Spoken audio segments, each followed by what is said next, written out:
ঘুম থেকে ওঠা থেকে শুরু করে ঘুমাতে যাওয়া পর্যন্ত প্রতিদিনের প্রতিটি পদক্ষেপ যেন জড়িয়ে গেছে ভ্যাটের জালে। প্রতিদিনের জীবনযাপনে আমাদের নিত্য প্রয়োজনীয় পণ্য ও সেবার জন্য গুনতে হচ্ছে ভ্যাটের বাড়তি টাকা। চলুন জেনে নেই কোথায় কোথায় আমাদের জীবনের অংশ হয়ে উঠেছে এই ভ্যাট।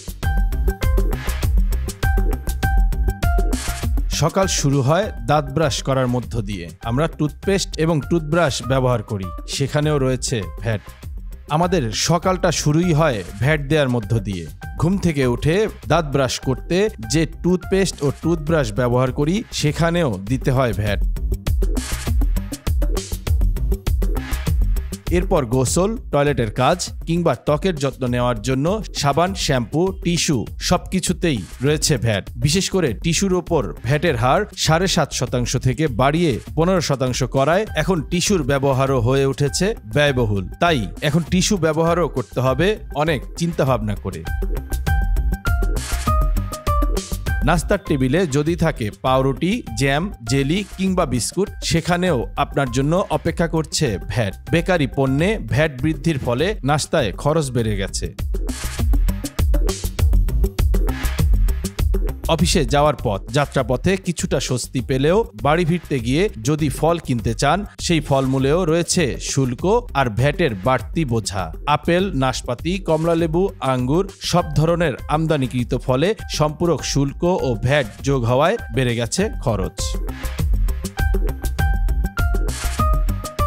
রেস্টুরেন্টে দুপুরের খাবার খেতে গেলেও বিলের সাথে ভ্যাটের বোঝা। 200 টাকার খাবারের বিল এখন 30 টাকা ভ্যাট দিয়ে গুনতে হয়। নানা কাজের চাপে যখন এক কাপ কফি খেতে যাবেন, এখন থেকে সেই কফি পান করতেও চিন্তা করতে হবে, কারণ কফি পান করলেও দিতে হবে বাড়তি ভ্যাট। এমনকি বাড়ি ফিরে আত্মীয় স্বজনের সাথে ফোনে কথা বলার সেবাতেও বাড়তি শুল্ক। ব্রডব্যান্ড ইন্টারনেটেও যুক্ত হয়েছে ভ্যাটের হার।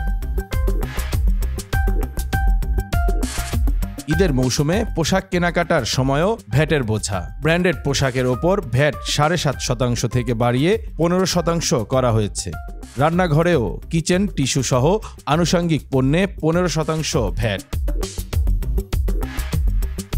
ভোক্তারা বলছেন, এখন পোশাক কেনা, ফলমূল কেনা সবকিছুতেই অতিরিক্ত টাকা গুনতে হচ্ছে। জীবনযাত্রার খরচ বেড়ে গেছে। শুধু খাদ্যপণ্য আর পোশাক নয়, বিনোদনের ক্ষেত্রেও ভ্যাট। সিনেমা দেখতে গেলে বা খেলাধুলার আয়োজন করতে গেলেও গুনতে হচ্ছে বাড়তি খরচ। এমনকি চশমার মতো জরুরি প্রয়োজনীয় পণ্যও এর আওতায়। সানগ্লাস কিনলে কিংবা কোনো হোটেলে অবস্থান করলেও ভ্যাট গুনতে হয়।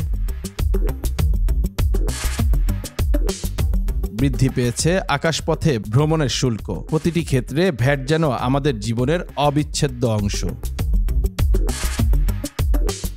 এই ভ্যাটময় জীবনে সাধারণ মানুষের জীবনযাত্রা হয়ে উঠেছে ব্যয়বহুল। নতুন করে ভ্যাটের হার বাড়ানোর ফলে মানুষের দৈনন্দিন জীবনযাপনে চাপ আরও বাড়বে।